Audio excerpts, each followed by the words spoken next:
Hi welcome to IAS factors news concepts. H1B visa അമേരിക്കയിലേക്ക് പോകാൻ ഇപ്പോൾ വലിയ ബുദ്ധിമുട്ടായിട്ടുണ്ട്. അപ്പോൾ ചൈന ഈ ഒരു കോണ്ടെക്സ്റ്റിൽ നമ്മൾ ഇന്ന് ഡിസ്കസ് ചെയ്യാൻ പോകുന്നതും പ്രധാനപ്പെട്ട ഒരു ഐഡിയ ആണ്. The new K visa. ചൈനയുടെ ഇപ്പോൾ H1B അമേരിക്കയിലേക്ക് പോകാൻ താല്പര്യമുള്ള, ഇപ്പോൾ ഒബ്വിയസ്ലി അമേരിക്കയിലേക്ക് പോകാൻ വളരെ ഡിഫിക്കൽട്ടായി കഴിഞ്ഞു. നമ്മൾ ഇൻവൈറ്റ് ചെയ്യാനാണെങ്കിൽ പോലും $1,00,000 നമുക്ക് $100,000 സ്പെൻഡ് ചെയ്യേണ്ട ഒരു അവസ്ഥയാണ്. ഈ ഒരു ഓപ്പർച്യൂണിറ്റി നേരത്തെ കണ്ടിട്ടായിരിക്കണം China has opened the visa policy and that is why നമ്മൾ ചൈനയുടെ ഡിസ്കസ് ചെയ്യാൻ പോകുന്ന പ്രധാനപ്പെട്ട ഒരു വിസയാണ് ദ കെ വിസ. ഇത് ആർക്കൊക്കെയാണ് ഈ കെ വിസ ഏറ്റവും കൂടുതൽ ബെനിഫിഷ്യൽ ആവുന്നത്? ഇനി US പോകാൻ നോക്കിയിരുന്ന ഒരുപാട് ഇന്ത്യൻസ് ഉണ്ട്. അവർക്കൊരു ഓൾട്ടർനേറ്റ് ഡെസ്റ്റിനേഷൻ ചൈനയായി മാറുമോ? അങ്ങനെയാണെങ്കിൽ എന്താണ് ഈ സ്റ്റെം ടാലൻറ്റ് എന്ന് പറയുന്നത്? സോ ചൈന ഓട്ടോമാറ്റിക്കലി പുതിയ ഒരു, ഇപ്പം നമ്മുടെ തന്നെ വീഡിയോയിൽ ഡിസ്കസ് ചെയ്തിട്ടുണ്ട്. പഴയ നമ്മുടെ റഡാർ എന്ന് പറഞ്ഞ ഇംഗ്ലീഷ് ചാനലിൽ നിങ്ങൾ കണ്ടാൽ മതി. അതിൽ ചൈനയുടെ എവർഗ്രാൻഡ് എന്ന് പറയുന്ന റിയൽ എസ്റ്റേറ്റ് തകർച്ചയെക്കുറിച്ച് നമ്മൾ ഡിസ്കസ് ചെയ്തിരുന്നു. സോ ചൈന പതുക്കെ പുതിയ ഡയമെൻഷൻസിലേക്ക് ആലോചിക്കുകയാണ്. അപ്പോൾ സയൻസ് ആൻഡ് ടെക്നോളജിയിൽ നോക്കുകയാണെങ്കിൽ സയൻസ് സ്റ്റെം എന്ന് ഉദ്ദേശിക്കുന്നത് എന്താണ്? Science, STEM, technology, engineering, mathematics, ഒരു റിസർച്ച് ഓറിയൻറ്റഡ് ആയിട്ടുള്ള ഒരു രീതിയിലേക്ക് ചൈന മാറാൻ പോവുകയാണ്. അതുമാത്രമല്ല, China is going to attract വേൾഡിലെ ഏറ്റവും ബെസ്റ്റായിട്ടുള്ള ഒരുപാട് സയൻസ് റിലേറ്റഡും സ്റ്റെം റിലേറ്റഡ് ആയിട്ട് വർക്ക് ചെയ്യുന്ന ആൾക്കാരെ ചൈനയിലേക്ക് സ്വാഗതം. ഒരു റെസ്ട്രിക്ഷൻസും ഇല്ല, ഫ്രീ ആയിട്ട് ഇവിടെ വരാം, ചൈനയിൽ റിസർച്ച് ചെയ്യാം. ഇതാണ് ചൈന മുന്നോട്ട് വയ്ക്കുന്ന ദ കെ വിസ എന്ന് പറയുന്നത്. അമേരിക്കയുടെ ഒബ്വിയസ്ലി ഇപ്പോൾ H1B വിസ കിട്ടാൻ ഡിഫിക്കൽട്ടായി. ഇനിയിപ്പോൾ ഒരു US കമ്പനി ഒരു ഇന്ത്യനെ, ഇപ്പോൾ വിപ്രോ US ഫേമസ്, അവിടെ വർക്ക് ചെയ്യുന്ന കമ്പനീസ് ഒരു ഇന്ത്യക്കാരനെ അവിടെ കൊണ്ടുപോയി വർക്ക് ചെയ്യിപ്പിക്കണമെങ്കിൽ സ്പെൻഡ് ചെയ്യേണ്ട എമൗണ്ട് എത്രയാണെന്നുള്ളത് ഒരു ഭീകരമായൊരു എമൗണ്ടാണ്. ഇന്ത്യൻ റുപ്പി ഏകദേശം 83 ലക്ഷം രൂപ അവർക്ക് വേണ്ടി ചിലവാക്കണം. എന്നാൽ മാത്രമേ നമുക്കൊരു ഇന്ത്യൻ ആളെ ഇവിടെ വന്ന് ഹയർ ചെയ്യാൻ പറ്റുള്ളൂ. സോ ഇത് വലിയൊരു ചലഞ്ച് ആയിരിക്കുമ്പോഴാണ് ചൈനയുടെ കെ വിസ വരുന്നത്. അപ്പോൾ നമുക്ക് ഇതിനെക്കുറിച്ച് നോക്കാം. ഇതൊരു യങ് ഗ്രാജുവേറ്റ്സിനെ, ചൈന കൂടുതലും യങ് ഗ്രാജുവേറ്റ്സിനെയും റിസർച്ചേഴ്സിനെയാണ് ഇൻവൈറ്റ് ചെയ്യുന്നത്. സോ ചൈന ഒരു ഗ്ലോബൽ ടാലൻ്റായി മാറാൻ തീരുമാനിക്കുകയാണ്. ഇത്രയും നാൾ ചൈന പല രീതിയിൽ മുന്നോട്ട് എക്സ്പാൻഡ് ചെയ്തിട്ടുണ്ടെങ്കിലും ഇപ്പോൾ ചൈനയുടെ പ്രധാനപ്പെട്ട ഒരു ഐഡിയോളജി എന്ന് പറയുന്നത് തന്നെ ഇൻഡിപെൻഡൻറ്റ് റിസർച്ച് ചെയ്യുന്ന ആൾക്കാരെ ഒരു ഗ്ലോബൽ ഇന്നൊവേഷൻ ഹബ്ബായി മാറാൻ വേണ്ടി ചൈന ശ്രമിക്കുകയാണ്. അതുകൊണ്ട് കൂടിയാണ് കെ വിസ വളരെ പോപ്പുലറാക്കി യങ് ആയിട്ടുള്ള ആൾക്കാർക്ക് ഇവിടെ വന്ന് റിസർച്ച് ചെയ്യാം. ഒരുപാട് അവസരങ്ങളാണ് ഇവിടെ ചൈന കൊടുക്കുന്നത്. സോ അങ്ങനെയാണെങ്കിൽ ഇതിന് മുന്നേ ഇപ്പോൾ നമ്മൾ കെ വിസ ഡിസ്കസ് ചെയ്യുമ്പോൾ previously China had this concept of R visa. ചൈനയ്ക്ക് പണ്ട് ഈ പറയുന്ന ആർ വിസയായിരുന്നു. ഈ ആർ വിസ എന്ന് പറഞ്ഞൊരു പ്രശ്നം എന്ന് പറഞ്ഞാൽ this was dependent on sponsorship. അതാണ് ഇതിനകത്ത് നമുക്ക് വായിക്കാൻ പറ്റുന്നത്. എംപ്ലോയർ സ്പോൺസർഷിപ്പ് അല്ലെങ്കിൽ ഗവൺമെൻറ് ബാക്ക് ചെയ്യുന്ന ഇൻസ്റ്റിറ്റ്യൂഷൻസിൻ്റെ ഒരു സപ്പോർട്ടോ സ്പോൺസർഷിപ്പോ വേണം. ഇപ്പോൾ നിങ്ങൾ ഒരു വലിയ സീനിയർ റിസർച്ചറാണ്, നിങ്ങൾക്ക് ചൈനയിൽ പോയി വർക്ക് ചെയ്യണമെങ്കിൽ നിങ്ങൾക്ക് ആർ വിസ കിട്ടും. പക്ഷേ അവിടുത്തെ ഏതെങ്കിലും ഒരു കമ്പനിയോ ഒരു പ്രധാന ഇൻസ്റ്റിറ്റ്യൂഷനോ അല്ലെങ്കിൽ ഒരു ഗവൺമെൻറ് ബാക്ക്ഡ് ഏജൻസിയോ ഒക്കെ നിങ്ങളെ സ്പോൺസർ ചെയ്താൽ മാത്രമേ നിങ്ങൾക്ക് ചൈനയിൽ പോകാൻ പറ്റുള്ളൂ. പക്ഷേ ഈ പറയുന്ന ആർ വിസ എന്ന് പറയുന്ന സംഭവമാണ് ഇത്ര നാൾ നിന്നിരുന്നത്. ഇപ്പോൾ നമുക്ക് ഈ ഒരു കമ്പനി നമ്മൾ ഇൻവൈറ്റ് ചെയ്താൽ നമുക്ക് അവിടെ പോകാൻ പറ്റും. പക്ഷേ ഇപ്പോൾ ചൈന ആൻഡ് അമേരിക്ക ഒരു ട്രേഡ് വാർ ഓട്ടോമാറ്റിക്കലി നടക്കുന്നുണ്ടെന്നുള്ള കാര്യം നമുക്ക് ഒബ്വിയസ്ലി അറിയാം. അത് ട്രേഡിൻ്റെ കാര്യത്തിലാണെങ്കിലും ചൈനയും അമേരിക്കയും എപ്പോഴും കോമ്പീറ്റ് ചെയ്യുന്നതാണ്. ഇപ്പോൾ അമേരിക്കയിൽ ആരൊക്കെ ജോലി ചെയ്യണം, ആരൊക്കെ വർക്ക് ചെയ്യണം എന്ന് പറയുന്ന ആസ്പെക്റ്റിൽ ഒരു ലിമിറ്റേഷൻ കൊണ്ടുവരാൻ പോവുകയാണ്. സോ പുതിയ വിസ അപ്രൂവൽസിൻ്റെ റേഞ്ചിൽ ഇപ്പോൾ ഇത്ര രൂപ, $100,000 ഏകദേശം ഇന്ത്യൻ റുപ്പി 83 ലക്ഷം രൂപ ഉണ്ടെങ്കിൽ ഒരു എംപ്ലോയിനെ കൊണ്ടുവരാൻ പറ്റുള്ളൂ. അറ്റേർണി ഫീസ്, ബാക്കി പേപ്പർ ഫയലിംഗ് എല്ലാം കൂടെ ചേർത്ത് വലിയൊരു തുകയാവും. ഇങ്ങനത്തെ ഒരു കോൺസെപ്റ്റ് നിലനിൽക്കുമ്പോൾ ഗ്ലോബലി വർക്ക് ചെയ്യുന്ന ഒരുപാട് ആൾക്കാരുണ്ട്. ദ ബിഗസ്റ്റ് ബ്രെയിൻസ്, ഏറ്റവും നല്ല ഇൻ്റലക്ച്വൽസ് ആയിട്ടുള്ള സയൻറ്റിസ്റ്റുകൾ, സയൻസ് റിസർച്ചേഴ്സ്, ഇവരെല്ലാം എവിടെ കൊണ്ടുപോകും? ഇവരെല്ലാം ചൈനയിലേക്ക് പോകാൻ വേണ്ടിയാണ് അപ്പോൾ ഇത്ര നാൾ ഈ ആർ വിസ എന്ന് പറഞ്ഞ വിസ സ്പോൺസർഷിപ്പ് വേണമായിരുന്നു. പക്ഷേ ഇപ്രാവശ്യം കെ വിസ എന്ന് പറയുന്നതിൽ ഈ ഒരു സ്പോൺസർഷിപ്പും ആവശ്യമില്ല, ഒന്നും ആവശ്യമില്ല. നിങ്ങൾക്ക് അപ്ലൈ ചെയ്ത് നിങ്ങൾക്ക് stem, science, technology, engineering, maths ആയിട്ട് ബന്ധപ്പെട്ട റിസർച്ച് മേഖലകളിൽ നിങ്ങൾക്ക് ഈസിലി ചൈനയിലേക്ക് എത്തിപ്പെടാം. സോ ആർ വിസയുടെ ആവശ്യം ഇനി കെ വിസ മതി. അപ്പോൾ ആർ വിസ എന്താണെന്നുള്ളത് മനസ്സിലായെന്ന് വിചാരിക്കുന്നു.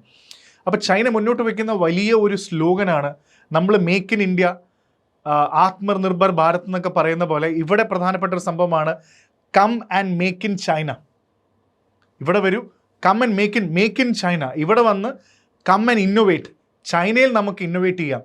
അതെന്ന് പറഞ്ഞാൽ AI റിലേറ്റഡ് ആയിട്ടുള്ള കാര്യങ്ങളുണ്ട്, പുതിയ ലേറ്റസ്റ്റ് ടെക്നോളജീസ്, എന്തൊക്കെ technology, cloud computing, AI, chip industry, എന്തൊക്കെ ഉണ്ടോ ഇതിലൊക്കെ ചൈനയിൽ വന്ന് റിസർച്ച് ചെയ്യാം. മേക്ക് ഇൻ ചൈന എന്ന് പറയുന്ന വലിയൊരു ഐഡിയോളജിയാണ് ചൈന മുന്നോട്ട് വയ്ക്കുന്നത്. സോ ഇതൊരു പുതിയ വിസ പോളിസി ഇപ്പോൾ അവിടുത്തെ ഭരണകൂടം തന്നെ മുന്നോട്ട് വെച്ചിരിക്കുന്ന പ്രധാനപ്പെട്ട ഒരു സംഭവമാണ് the new quality productive forces.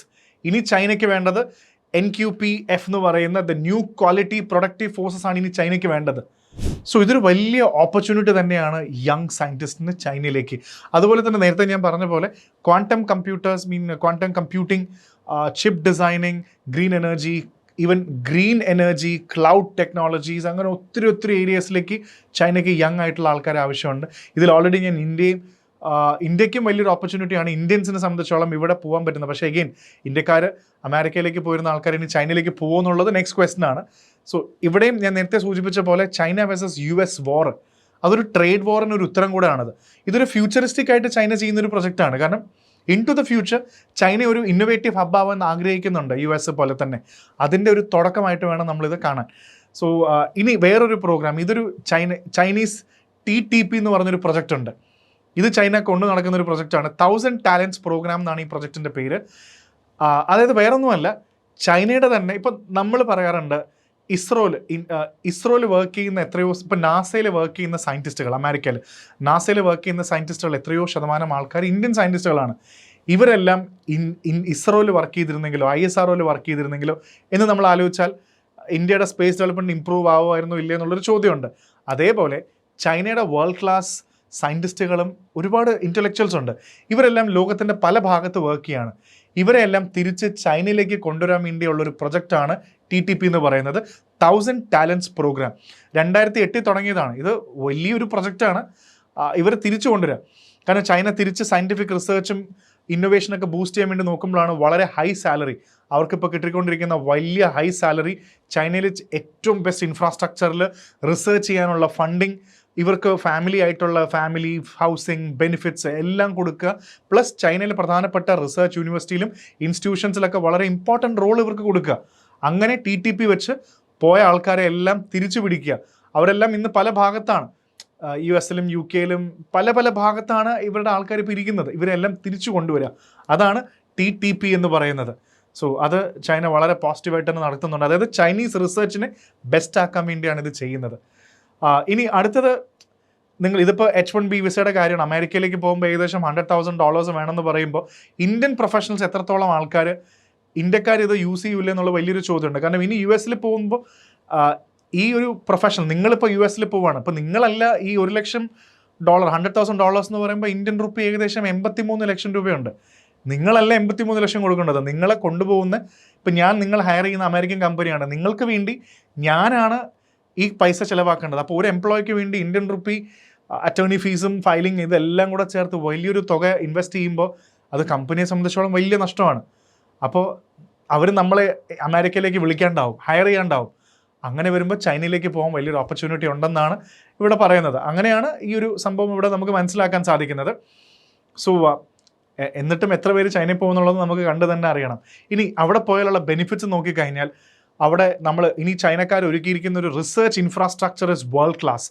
വളരെയധികം ഇൻഡിപെൻഡൻറ്റ് റിസർച്ചുകളും വളരെ ബ്രില്യൻറ്റ്, നമ്മൾ ചിന്തിക്കാത്ത സ്കെയിലിലുള്ള റിസർച്ച് ഓപ്പർച്യൂണിറ്റീസ് ആണ് ചൈന മുന്നോട്ട് വയ്ക്കുന്നത്. പിന്നെ അവിടുത്തെ ഇവർ പറയുന്ന അഡ്വാൻറ്റേജസ് ഇതൊക്കെയാണ്. അവിടെ കോസ്റ്റ് ഓഫ് ലിവിങ് കുറച്ചുകൂടെ കുറവാണ്. നമുക്ക് മറ്റ് രാജ്യങ്ങളിൽ താമസിക്കുന്നതിനെക്കാട്ടും വളരെ ഈസി ആയിട്ട് താമസിക്കാം. പിന്നെ ഗൺ ലോസ് വളരെ സ്ട്രിക്റ്റ് ആണ്. US പോലെ തന്നെ ഇത് US-നെ കമ്പയർ ചെയ്ത് പറയുന്നതാണ്. US-ലുള്ള പോലെ അങ്ങനെ ഭയങ്കരമായ എല്ലാവർക്കും ഗണ്ണെടുത്ത് ഗൺ ഫ്രീഡം ഭയങ്കര ഹൈ ആണല്ലോ. പക്ഷേ ചൈനയിൽ വളരെയധികം റെസ്ട്രിക്റ്റഡ് ആണ് ഗൺ ലോസ്. അങ്ങനെ ഒരുപാട് ഓപ്പർച്യൂണിറ്റീസ്, റിസർച്ച് ചെയ്യാനുള്ള ഓപ്പർച്യൂണിറ്റീസ്, താമസിക്കാനുള്ള സൗകര്യങ്ങൾ, മൊത്തത്തിൽ നോക്കുകയാണെങ്കിൽ China is opening a lot of new important avenues. ഇതാണ് ചൈന മുന്നോട്ട് വയ്ക്കുന്ന വലിയ കുറേ ആശയങ്ങൾ വെക്കുന്നുണ്ട്.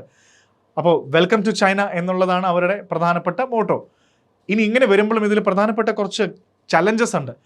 സ്ക്രീനിങ് പ്രോസസ്സ് 6 വിസയിൽ നിങ്ങളുടെ കമ്പനിയോ ഗവൺമെൻറ്റോ ആണ് സ്പോൺസർ ചെയ്തിരുന്നത്. പക്ഷേ ഇപ്പോൾ എന്താണെന്ന് വെച്ചാൽ എന്ത് ബേസിസിലായിരിക്കും നമ്മളിവിടെ സ്ക്രീൻ ചെയ്ത ആൾക്കാരെ കൊണ്ടുപോകാൻ പോകുന്നത്, അത് വലിയൊരു ചലഞ്ചായി മാറാൻ സാധ്യതയുണ്ട്. പിന്നെ ലാംഗ്വേജ് ബാരിയർ. ചൈനയിൽ ഇപ്പോഴും മാൻഡറിൻ ഭാഷയാണ് ഉപയോഗിക്കുന്നത്, അവരുടെ ഭാഷയാണ്. അപ്പോൾ എത്രത്തോളം ഇംഗ്ലീഷിലേക്കൊക്കെ US വർക്ക് ചെയ്യുന്ന ഒരു സുഖം ചൈനയിൽ ഉണ്ടാകുമോ എന്നുള്ളത് കണ്ടറിയണം. എത്രത്തോളം ഒന്നില്ലെങ്കിൽ ഇവരെല്ലാം ആ ലെവലിൽ സ്കെയിൽ ചെയ്യണം, അല്ലെങ്കിൽ ഇംഗ്ലീഷ് അത്രയും പോപ്പുലറായി മാറണം. പിന്നെ പ്രധാനപ്പെട്ട മറ്റൊരു കാര്യം എന്ന് പറയുന്നത് ഇതിൻ്റെ റിസർച്ച് റിലേറ്റഡ് കാര്യങ്ങൾ തന്നെയാണ്. പിന്നെ വളരെ പ്രധാനപ്പെട്ട ഒരു സംഭവം, ഇവിടുത്തെ എല്ലാ രാജ്യങ്ങളും ഫേസ് ചെയ്യുന്ന വലിയൊരു പ്രശ്നമുണ്ട്. അതായത് നമ്മളിവർ വെൽക്കം ചെയ്ത് വിളിച്ചാലും ഒരു പോയിന്റ് കഴിയുമ്പോൾ സൺസ് ഓഫ് ദ സോയിൽ, അവിടുത്തെ സിറ്റിസൺസ് ആയിട്ടുള്ള ആൾക്കാർക്ക് ജോലി കൊടുക്കുമ്പോൾ, ഇപ്പോൾ ലണ്ടനിലൊക്കെ അത് വളരെ പോപ്പുലറായിട്ട് വന്നിരുന്നു. UAE ഇപ്പോൾ അറബ്സിന് ജോലി കൊടുക്കൂ, നമ്മളെപ്പോലത്തെ ഇന്ത്യക്കാർക്ക് UAE ജോലി കൊടുക്കൂ എന്ന് പറയുന്നൊരു ചോദ്യം വരും. കുറച്ച് കഴിയുമ്പോൾ അവർ ചൈനക്കാരെ ഫേവർ ചെയ്ത് തുടങ്ങിക്കഴിഞ്ഞാൽ, നമ്മൾ റിസർച്ചൊക്കെ തുടങ്ങിക്കഴിഞ്ഞാൽ കുറച്ച് കഴിയുമ്പോൾ നമ്മുടെ റിസർച്ചൊക്കെ പകുതിയായി നമ്മൾ തിരിച്ച് വിടേണ്ട ഒരു സിറ്റുവേഷനിലേക്ക് വരാൻ സാധ്യതയുണ്ട്. അപ്പോൾ ഈ പറയുന്ന ഒരു സെൻറ്റിമെൻറ്റ്സും നമ്മൾ വളരെയധികം ചെക്ക് ചെയ്യേണ്ടതാണ്. എന്തായാലും K-Visa is going to open a big avenue. ചൈനയെ ഒരു ഇന്നോവേഷൻ ഹബ്ബാക്കാൻ വേണ്ടിയാണ് ഇത്രയും പ്രൊസീജിയേഴ്സ് ഒക്കെ കട്ട് ഡൗൺ ചെയ്ത് ചൈന യങ് സയൻറ്റിസ്റ്റുകളെയും റിസർച്ചേഴ്സിനെ എല്ലാം ചൈനയിലേക്ക് സ്വീകരിക്കുന്നത്. അപ്പോൾ ഇതാണ് K-Visa. ബാക്കിയുള്ള കോൺസെപ്റ്റ്സ് നിങ്ങൾക്ക് മനസ്സിലായെന്ന് വിചാരിക്കുന്നു. അടുത്ത ഒരു ടോപ്പിക്കായിട്ട് അടുത്ത ന്യൂസ് കോൺസെപ്റ്റ്സിൽ കാണാം. This is Arjun R Shankar for IAS Factor.